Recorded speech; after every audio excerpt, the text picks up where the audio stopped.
진료실에서 정말 많이 듣는 말로 시작해볼게요. 선생님, 골다공증약 먹으면 턱뼈가 녹는다는데 정말인가요? 이 걱정 때문에 꼭 필요한 골다공증 치료를 주저하고 계신 분들이 정말 많습니다. 오늘 오해를 제대로 풀어드리도록 하겠습니다. MRONJ 엠론즈, 약물 관련 악골괴사증이 무엇인지, 치과 치료를 앞두고 있다면 어떻게 해야 하는지, 그리고 내가 더 조심해야 하는 경우는 언제인지까지 오늘 제대로 짚어드리도록 하겠습니다. 많은 분들이 뉴스에서 비스포스포네이트 주사 맞은 암 환자가 턱뼈가 녹았다, 이런 기사를 본 적이 있을 겁니다. 그런데 여기서 핵심적인 오해가 생깁니다. 그 기사의 주인공은 대부분 암 환자에게 쓰는 고용량 정맥주사 비스포스포네이트입니다. 골다공증 환자에게 쓰는 경구약이나 저용량 주사와는 완전히 다른 이야기입니다. 2025년 대한내분비학회를 포함한 5개 학회가 공동으로 발표한 임상권고안에 따르면 엠론즈로 진단되려면 3가지 조건이 모두 충족이 돼야 됩니다. 첫째, 비스포스포네이트 또는 데노스맙 등 골 흡수 억제제를 현재 또는 과거에 투여한 이력이 있어야 합니다. 둘째, 구강 내 누공을 통해 악골이 노출되거나 임상적, 영상학적으로 악골 괴사가 확인되는 상태가 8주 이상 지속되어야 합니다. 셋째, 방사선 치료 병력이 없고 악골에 대한 전이성암이 없어야 합니다. 아무 이유 없이 턱뼈가 녹는 게 아닙니다. 주로 발치나 임플란트 같은 침습적 치과 시술 이후에 상처가 잘 낫지 않으면서 골이 노출되는 상태고, 엠론즈의 45에서 60%가 약 발치 후에 발생하게 됩니다. 경구 비스포스포네이트를 복용하는 골다공증 환자에서 엠론즈 유병률은 약 0.01에서 0.1%고, 졸레드로네이트 정맥주사의 경우 발생률이 약 10만 명당 8명 미만, 굉장히 레어한 케이스라는 겁니다. 데노스맙은 골다공증 용량 기준으로 유병률이 약 0에서 0.18%입니다. 반면 암 환자에게 쓰는 고용량 정맥주사 비스포스포네이트는 발치 후 엠론즈 발생률이 3.2에서 약 14%로 골다공증 환자 발치 후 0.15%보다 약 20배에서 100배 가까이 높았습니다. 우리가 언론에서 접하는 무서운 이야기들은 거의 대부분 암 환자용 고용량 약의 이야기입니다. 골다공증 환자분들이 처방받는 약과는 차원이 다릅니다. 오히려 다른 위험을 생각해 봐야 합니다. 2025년 임상권고안에 실린 국내 데이터를 보면 골다공증으로 인한 골절 발생 건수가 2008년 약 20만 건에서 2022년 약 40만 건으로 2배 가까이 증가했습니다. 특히 고관절 골절이 발생하면 1년 내 치명률이 약 한 17%나 됩니다. 10명 중 거의 2명이 1년 안에 돌아가신다는 뜻입니다. 2025년 임상권고안도 이 점을 명확히 밝히고 있습니다. 노인 환자에서 엠론즈 발생 위험이 있다고 해서 골 흡수 억제제 복용을 무조건 중단하는 것은 바람직하지 않고, 오히려 골절 위험을 높일 수 있으므로 보다 정교한 치료 전략이 필요하다고요.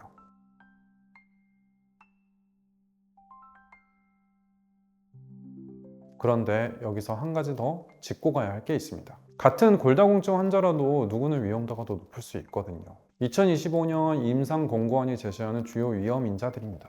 당뇨가 있으면 상처 회복 능력이 떨어지고 감염에 취약해 엠론즈 위험이 올라갑니다. 스테로이드를 장기 복용 중인 경우도 마찬가지입니다. 혈관 공급을 방해하고 뼈의 재생 능력을 저하시키고, 흡연도 중요한 위험 인자라고 볼 수 있습니다. 흡연은 구강 내 혈류를 감소시키고 면역 반응을 억제해 발치 후 상처 치유를 크게 방해합니다. 잇몸병이 있는 경우에도 주의가 필요합니다. 이미 염증이 있는 환경에서 발치가 이루어지면 엠론즈로 이어질 가능성이 높아집니다. 또한 고르스 억제제를 오래 복용할수록 누적 용량이 많을수록 위험도가 올라갑니다. 특히 비스포스포네이트를 3에서 4년 이상 복용하셨거나 앞서 말씀드린 위험 인자를 2개 이상 가지고 계신 분은 치과 치료 전 반드시 처방의사와 먼저 상의하시기 바랍니다. 선생님, 이 약 먹는데 이빨 뽑아도 돼요? 임플란트 하고 싶은데 약 끊어야 하나요? 결론부터 드리면 약을 무조건 끊는 것이 정답이 아닙니다. 올바른 시기에 올바른 방법으로 접근하는 것이 바로 핵심입니다. 2025년 임상권고안이 바로 그 방법을 제시하고 있습니다. 가장 강력한 예방책은 골다공증 약을 시작하기 전에 6개월 이내에 치과 검진을 받고 필요한 처치를 미리 해두는 것입니다. 임상권고안에 따르면 고용량 항암 치료율, 고릅수 억제제 투여 환자 한 2,000명을 대상으로 한 메타 분석에서 사전 치과 평가와 예방 치료가 엠론즈 발생을 약 70% 이상 감소시켰습니다. 골다공증 약을 이미 복용 중이신 분들도 약 3에서 6개월마다 정기적인 치과 검진을 받으시는 것이 권장됩니다. 발치나 임플란트 같은 침습적 치과 치료 전에는 어떻게 해야 될까요? 경구 비스포스포네이트, 알렌드로네이트나 리제드로네이트, 이반드로네이트를 복용하시는 분이라면 단기 복용의 저이용군이면 중단이 굳이 필요하지는 않습니다. 장기 복용 중이거나 스테로이드를 같이 먹고 있는 분, 당뇨가 동반된 분, 고위험 요인이 있는 분은 전문가 의견 수준에서 약 발치 2달 전에 약물 중단을 고려할 수 있고, 치과 치료 후 상처가 아물 때까지 한 6에서 8주간 재복용을 유예하는 것이 권장됩니다. 특히 졸레드로네이트 정맥주사, 고릅스 억제 강도가 높아서 마지막 주사 후 6에서 12개월 이후에 침습적 치과 치료를 시행하도록 권고하고 있습니다. 역시 치과 치료 후에는 6에서 8주간 제투약을 유예하도록 합니다. 데노수막, 상품명으로 프롤리아라고 알고 있죠. 마지막 주사 후 약 3에서 4개월 시점에 침습적 치과 치료를 시행하시고, 치과 치료 후 한 6에서 8주간은 제투약을 유예하는 것이 권장됩니다. 단 2차 주사는 기존 6개월 주기, 최대 9개월 이내에서 벗어나지 않도록 계획해야 됩니다.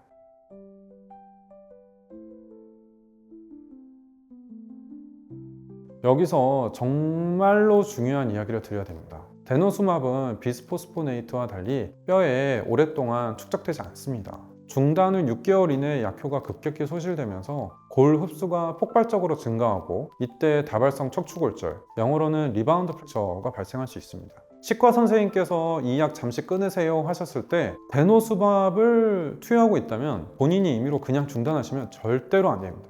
반드시 처방하신 내부민외과나 골다공증 전문의 선생님과 먼저 상의하셔야 됩니다. 2025년 임상공고안도 데노수맙, 즉 프롤리아의 경우 원칙적으로 약물 중단 없이 타이밍을 조절하는 방법을 권장합니다. 약을 중단하거나 끊는 게 아니라 타이밍을 맞추는 겁니다. 사실 그동안 환자분들이 제일 힘드셨던 게 뭔지 아세요? 내과 의사는 약 계속 드세요 하고, 치과 의사는 약 끊고 오세요 하고, 환자분이 중간에서 굉장히 혼란스러웠다는 겁니다. 그래서 2025년 대한내분비학회, 골대사학회, 골다공증학회, 구강아간면 외과학회, 아간면 성형재건외과학회 5개 학회가 처음으로 공동으로 임상권고안을 발표했습니다. 그리고 의사 선생님들과 치과 선생님들이 한 목소리로 기준을 만든 겁니다. 치과 선생님께 골다공증 약 드신다고 반드시 말씀하시고, 필요하다면 내과와 치과 협진을 요청하시면 됩니다. 마지막으로 엠런즈가 생겼을 때 어떻게 알 수 있을까요? 초기에 발견하면 보존적 치료만으로도 충분히 관리할 수 있기 때문에 증상들은 꼭 기억해 두시기 바랍니다.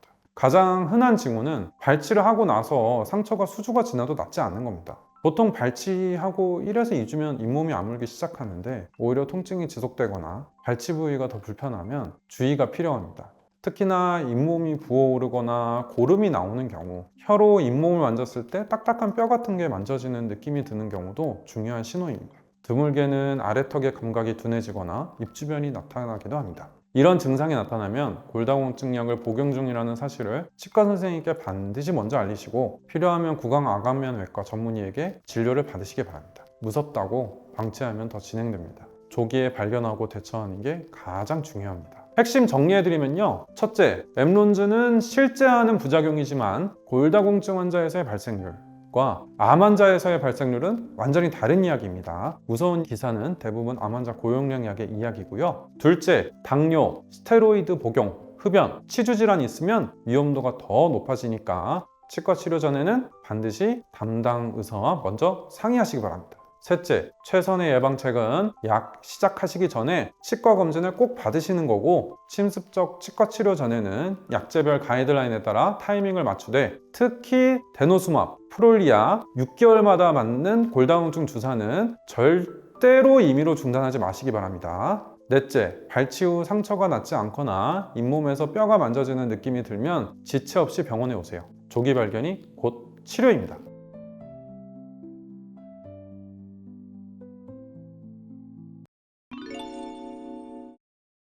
단순히 살 좀 빼세요가 아니라 의사 입장에서 비만을 어떻게 바라봐야 하는지, 마운자로나 위고비 같은 GLP-1 주사의 효과와 부작용은 무엇인지, 비만 치료에서 정말 놓치면 안 되는 것들까지 제대로 짚어드리도록 하겠습니다. 비만이라고 하면 많은 분들이 의지력 부족, 외모 문제로만 생각하시는 경우가 정말 많습니다. 본격적인 이야기에 앞서 먼저 나는 비만인가? 부터 짚어봐야 합니다. BMI, 체질량 지수만 보고 판단을 하시는데요. 사실 BMI만으로는 충분치 않습니다. 한국인 기준으로 BMI 25 이상이면 비만으로 분류합니다. 그런데 체중이 정상이어도 복부 지방이 많으면 문제가 됩니다. 2025년 대한비만학회 진료지침에 따르면 복부 비만 기준은 남성 허리둘레 90cm, 여성 85cm 이상입니다. 이른바 마른 비만이라고 부르는 경우가 바로 이 경우예요. BMI는 정상인데 내장 지방이 가득 쌓여 있는 상태입니다. 왜 내장 지방이 특히 문제인가요? 피하 지방은 피부 아래 쌓이는 지방으로 상대적으로 대사에 미치는 영향이 덜합니다. 반면 내장 지방은 간문맥을 통해 간으로 직접 흘러들어가 인슐린 저항성을 일으키고 염증 물질을 지속적으로 분비합니다. CKM 증후군의 악순환이 시작되는 출발점이 바로 여기입니다. 줄자로 허리 둘레를 재는 것, 그리고 필요하면 복부 CT나 체성분 검사를 받아보시는 것이 BMI 숫자 하나보다 훨씬 더 중요한 이유입니다. 이런 배경에서 2025년도에 세계적 의학저널 란셋에는 비만을 두 가지로 명확히 구분했는데, 하나는 BMI나 체지방은 높지만 아직 장기 손상이나 기능 장애가 없는 상태, 다른 하나는 비만으로 인해 심장, 신장, 간, 관절, 호흡 등 신체 기능에 실질적인 손상이 이미 발생한 상태로 만성 질환으로서 적극적인 치료가 필요한 단계입니다. 같은 BMI가 30대라도 어떤 분은 아직 장기가 멀쩡하고 어떤 분은 이미 신부전이나 수면무호흡증, 무릎 관절염으로 일상생활 자체가 무너진 상태일 수 있다는 겁니다. 복부 비만이 생기면 인슐린 저항성이 생기고 이게 고혈당, 고혈압, 고중성지방으로 이어지게 됩니다. 이 상태가 지속되면 신장 사구체의 압력이 증가해 만성 콩팥병이 시작되고 동시에 혈관 내피가 손상되면서 동맥경화, 심근경색, 뇌졸중 위험이 폭발적으로 높아지게 됩니다. 미국 심장학회에서는 이를 4단계로 분류했는데 스테이지 0은 위험인자가 없는 상태, 스테이지 1은 복부 비만이나 이상지질혈증 등 대사 위험인자가 존재하는 단계, 스테이지 2는 당뇨병이나 만성 콩팥병이 동반된 단계, 그리고 3, 4단계는 심혈관 질환이 실제로 발생했거나 말기에 이른 상태입니다. 중요한 건 1단계에서 적극 개입해야 3, 4단계로의 진행을 막을 수 있다는 겁니다. 비만이 심장이나 콩팥만 망가뜨리는 게 아닙니다. 암 발생 위험도 함께 높입니다. 2016년 세계보건기구 산하 국제암연구소에서는 과체중 및 비만이 최소 13가지의 암 발생 위험을 높인다고 공식 발표했습니다. 자궁 내막암은 최대 7배까지 위험도가 올라가고 대장암, 간암, 췌장암, 폐경후 유방암 등도 포함이 됩니다. 그럼 왜 비만이 암을 어떻게 유발하는 건가요? 첫째, 인슐린 저항성으로 혈중 인슐린과 IGF-1이 높아지면서 세포 증식이 촉진되고요. 둘째로는 내장 지방에서 염증성 사이토카인이 지속적으로 분비되면서 DNA 손상을 일으킵니다. 그리고 마지막 셋째로는 지방 조직의 아로마타제가 에스트로겐을 과잉 생산해 폐경후 유방암이나 자궁 내막암 위험을 높이게 됩니다. 실제로 비만은 현재 흡연 다음으로 예방 가능한 암의 주요 원인으로 꼽히고 있습니다. 비만은 외모만의 문제가 아닙니다. 신장, 콩팥, 혈관을 동시에 망가뜨리는 CKM 증후군의 핵심 원인이자 13가지 이상의 암 위험을 높이며 세계 최고 권위 가이드라인이 1차 치료 목표로 선언한 전신대사 질환입니다.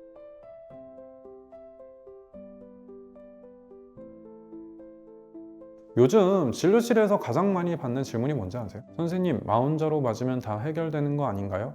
이런 GLP-1 계열 약물은 언론에서 얘기하듯이 비만 치료의 게임 체인저가 맞긴 합니다. 그러나 만능 해결사는 아닙니다. 위고비 임상시험에서는 68주를 투여하고 나서 평균 체중의 약 15%가 감소가 확인됐고, 마운자로 터르제파타이드의 연구에서는 72주 최대 한 22% 감소라는 놀라운 결과가 나왔습니다. 다른 임상시험에서는 위고비가 주요 심혈관 사건을 한 20%나 감소시켰습니다. 정말 대단한 약이죠. 그런데 여기서 멈추면 안 됩니다. 효과가 좋은 약인 만큼 부작용도 솔직하게 말씀드려야 합니다. 가장 흔한 부작용은 소화기 증상입니다. 구역감이 투여 초기에 가장 많이 나타나고 구토, 변비, 설사가 동반되기도 합니다. 대부분 용량을 천천히 올리면서 수준에 적응이 되는데 그래도 불편하시다면 반드시 처방한 의사에게 말씀하시기 바랍니다. 두 번째로 중요한 게 근감소증 문제입니다. GLP-1 약물로 체중이 빠질 때 지방만 빠지는 게 아니라 근육도 함께 줄어들 수 있습니다. 식욕이 크게 줄면서 단백질 섭취가 함께 줄어드는 경우가 많기 때문에 앞서 말씀드린 대로 하루 체중 1kg당 최소 1.2에서 1.5g 정도 해당하는 단백질 섭취와 저항성 운동이 반드시 병행이 되어야 됩니다. 금기사항도 알고 계셔야 합니다. 갑상선 수질환 병력이 있거나 가족력이 있는 경우, 그리고 다발성 내분비 종양 환자에서는 사용이 금기입니다. 또한 임신 중이거나 임신을 계획 중인 분, 수유 중인 분도 사용하시면 안 됩니다. 이 약은 반드시 전문의 처방과 정기적인 모니터링 하에 사용하셔야 합니다. 비만 환자분들 대부분은 비만 하나만 있지 않습니다. 고혈압, 고지혈증, 지방간이 대부분 동반됩니다. 동반 질환들은 체중이 빠진다고 저절로 해결되지 않는 경우도 많아서 별도의 관리가 필요합니다. 고혈압의 경우에는 체중 감량이 혈압을 낮추는 건 맞지만 충분히 내려오지 않는 경우도 많습니다. 특히 CKA형 관점에서 AC 억제제나 ARB는 신장 보호 효과까지 있어서 적극 권장됩니다. 고지혈증은 LDL 콜레스테롤이 체중 감량만으로 목표치에 도달하지 못하는 경우가 많습니다. 심혈관 고위험군에서는 스타틴 치료를 병행해야 하고 체중이 빠진다고 스타틴을 임의로 끊으시는 절대 안 됩니다. 지방간의 경우 새로운 국제합의에 따라서 대사 관련 지방간 질환으로 명칭이 변경됐습니다. 비만 환자의 약 75%에서 동반되는데 간 섬유화 단계를 반드시 확인하고 필요시 간 전문의와 협진이 필요합니다. 이게 제가 내분비내과 의사로서 특히 강조하고 싶은 부분입니다.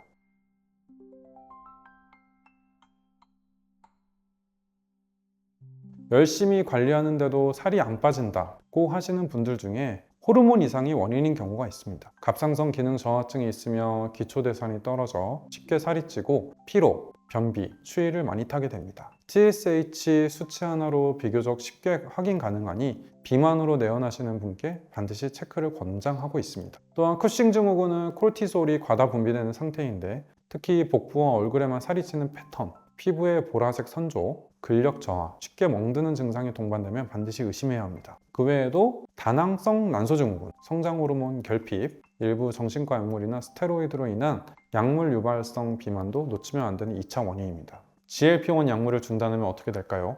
연구에서 세마글루타이드를 중단한 후 1년 뒤 감량된 체중의 약 3분의 1가 다시 회복됐습니다.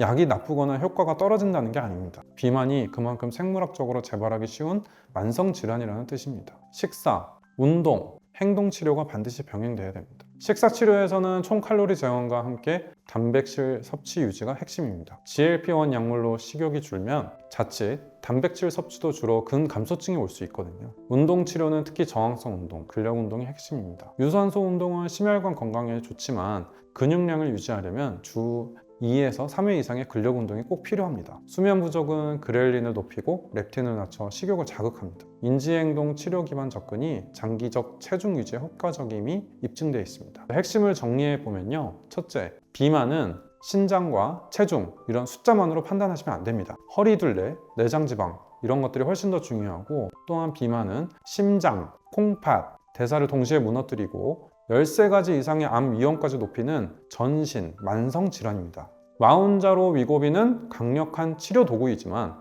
오심, 근간소증 등 부작용이 있고 반드시 전문의 처방과 모니터링을 시행해야 합니다. 동반된 고혈압, 고지혈증, 지방간의 포괄적 관리, 비만에 대한 2차적 원인 감별, 마지막으로 식사, 운동, 행동 치료가 반드시 함께 이루어져야 합니다.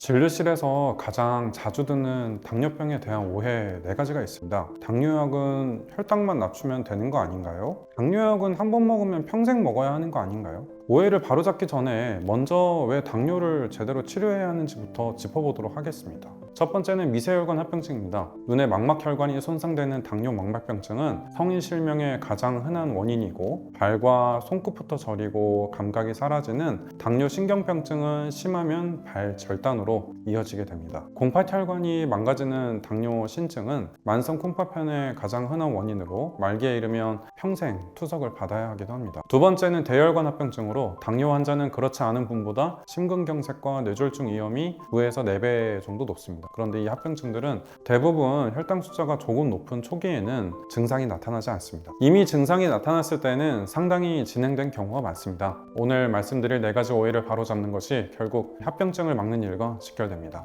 당뇨 진단받으신 분들이 가장 많이 집착하시는 수치가 바로 당화혈색소, HbA1c가 낮을수록 좋은 거 아닌가요? 무조건 낮춰야 하는 거 아닌가요? 생각하시는 분들이 정말 많습니다. 그런데 2008년 미국 어코드 임상시험 결과를 보면 당화혈색소를 6% 미만으로 너무 강력하게 낮춘 분이 그렇지 않은 분보다 사망률이 더 높게 나왔고 심지어 연구가 중간에 조기 종료됐습니다. 혈당을 무조건 낮게 잡는 게 만능이 아니라는 뜻입니다. 그렇다면 어떻게 해야 하나요? 답은 바로 개별화입니다. 2020 2025년 대한당뇨병학회 진료지침과 2026년 ADA 미국 당뇨학회 진료지침은 모두 혈당 목표를 환자 상태에 따라 다르게 설정하도록 권고하고 있습니다. 건강한 일반 성인에서는 당화혈색소 6.5% 미만을 목표로 하고요. 그런데 건강한 노인에서는 7에서 7.5% 미만으로 느슨해지고 노쇠 전 단계, 즉 경도 인지장애가 있거나 일상생활에 보조가 필요한 분은 7에서 8%, 중증 치매나 요양시설에 계신 분은 7.5에서 8.5%까지도 허용하기도 합니다. 왜 노인에서는 목표를 느슨하게 잡을까요? 바로 저혈당 때문입니다. 많은 환자분들이 혈당을 낮추는 데만 집중하시다 보니 저혈당이 반복되는 분들이 많습니다. 저혈당 경험이 있는 당뇨 환자는 그렇지 않은 환자에 비해 치매 발생 위험이 1.5배 높아지게 됩니다. 뇌는 포도당이 유일한 에너지원이기 때문에 혈당이 너무 높아도 너무 낮아도 뇌에는 위험합니다. 당화혈색소는 중요한 지표지만 무조건 낮추는 것이 능사가 아닙니다.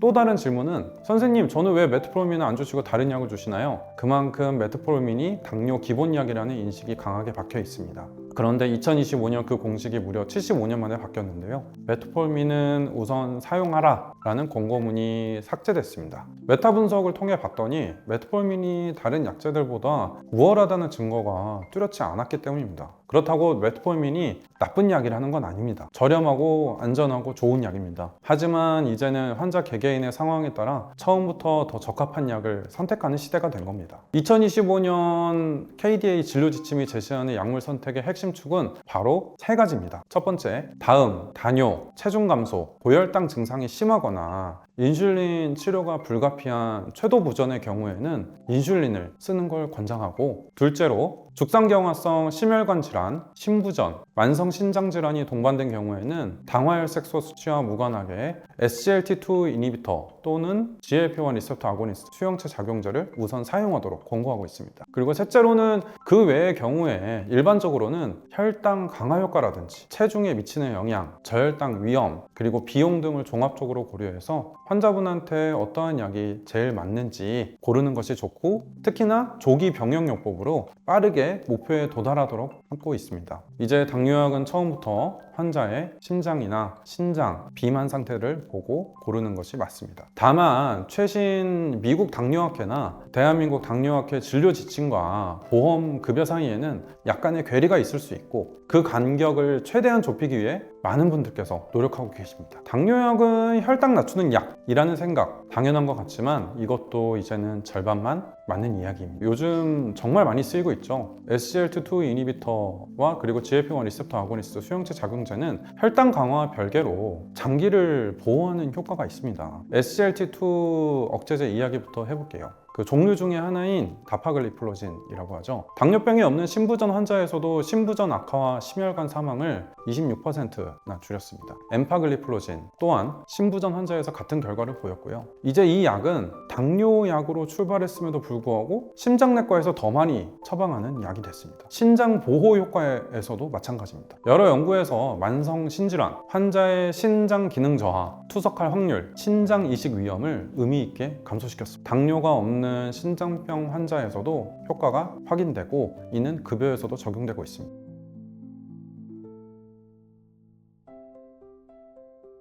GLP-1 수용체 작용제도 비슷합니다. 세마글루타이드, 흔히 우리가 아는 위고비죠. 당뇨가 없는 비만 환자에서도 주요 심혈관 사건을 20%나 줄였습니다. 그리고 2025년 KDA 진료 지침에서는 대사 관련 지방간 질환, 흔히 우리가 아는 마슬드라고 하죠. 이를 동반한 당뇨 환자에서 GLP-1 수용체 작용제를 우선 고려하도록 권고하고 있습니다. 요즘 당뇨약 중 일부는 혈당을 낮추면서 동시에 심장, 콩팥, 간을 지켜주는 복합적인 효과를 가지게 됩니다. 그리고 이후에는 정말 많은 분들이 당뇨 치료를 시작하기 꺼리게 만드는 원인, 한번 먹기 시작하면 평생 먹어야 한다고 생각하시기 때문에 처방을 거부하시는 분들이 정말 많으시거든요. 결론부터 말씀드리겠습니다. 이 오해는 틀렸습니다. 당뇨에는 관해 개념이 있습니다.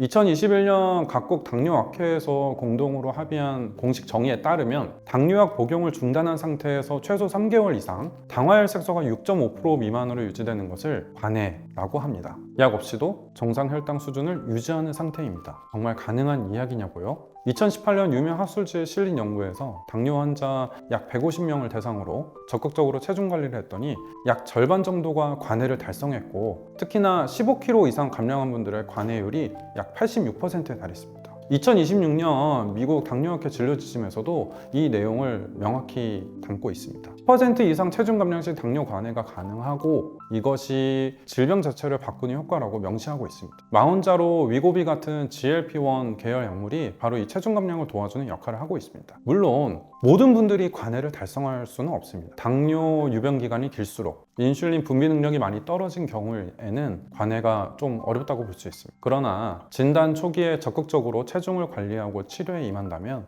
약을 줄이거나 끊을 수 있는 가능성은 분명히 존재합니다. 마지막으로 오늘 영상을 보시면서 나는 아직 당뇨는 아닌데 하고 생각하시는 분들께 특별히 드리고 싶은 말씀이 있습니다. 바로 당뇨 전 단계라는 개념이 있습니다. 아직 당뇨는 아니니까 괜찮다고 생각하고 그냥 지내시는 경우가 많습니다. 그런데 당뇨 전 단계를 그냥 두면 매년 약 5에서 10%가 당뇨로 진행합니다. 반대로 지금 일찍 개입했을 때는 이야기가 완전히 달라지게 되죠. 미국의 대규모 임상 연구에서는 당뇨 전 단계 환자들에게 집중적인 생활습관 개입을 시행했더니 당뇨로서의 진행이 약 50%나 넘게 감소했습니다. 체중을 7% 줄이고 주 150분 이상 걷기만 해도 그런 효과가 나타난 겁니다. 메트폴민을 쓴 군에서는 약 31% 정도 감소했지만 생활습관 개입이 이런 약물을 통한 치료보다 더 강력했다고 볼 수 있습니다. 앞서 말씀드린 관해 개념과 연결해서 생각해 보시면 당뇨 전 단계야말로 아직 약 없이도 생활습관 하나만으로 당뇨를 완전히 예방할 수 있는 정말 중요한 시기라고 볼 수 있습니다. 그래서 지금 당장 건강검진 결과지를 꺼내서 공복혈당과 당화혈색소 수치를 꼭 확인해 보시기 바랍니다. 핵심을 정리해 드리면요, 먼저 당뇨 합병증인 망막병증, 신경병증, 신증, 심혈관 질환은 초기의 증상이 없기 때문에 지금 당장 적극적으로 치료하는 것이 정말 중요합니다. 첫 번째로 당화혈색소는 무조건 낮출수록 좋은 게 아니고 나이와 건강 상태에 맞게 개별화해야 합니다. 특히 노인에서 저혈당이 반복되면 치매 위험이 높아진다는 것을 꼭 기억해 주세요.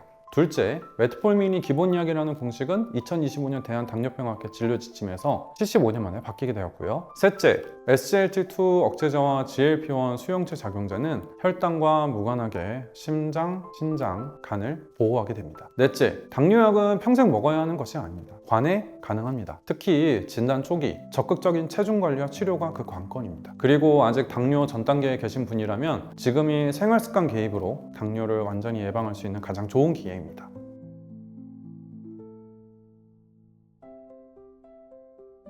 지금 이 시각에도 치료 패러다임이 빠르게 변하고 있습니다. 담당 내분비내과 선생님과 적극적으로 상담하시고 최신 치료의 혜택을 꼭 받으시길 바랍니다. 지금까지 명진단 영상의학과 내분비내과 전문의 배지훈이었습니다. 감사합니다.